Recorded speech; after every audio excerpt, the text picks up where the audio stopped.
উঠোনে ছবি আঁকি রং পেন্সিল দিয়ে।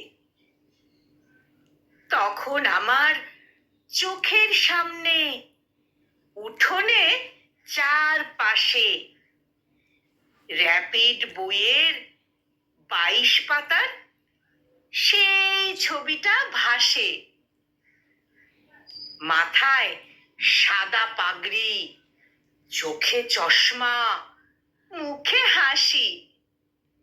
বয়সটা ঠিক যায় না বোঝা, 60 কিংবা 80। আঁকার পরে বাবার কাছে তার কথা রোজ শুনি। লেখা পড়ায় তিনি ছিলেন জগৎ সেরা গুণী।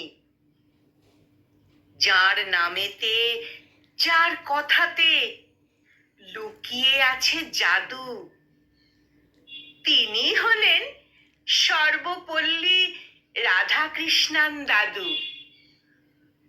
প্রতি বছর সেপ্টেম্বরের 5 তারিখটি এলে আমরা তাকে বরণ করি সমস্ত কাজ ফেলে।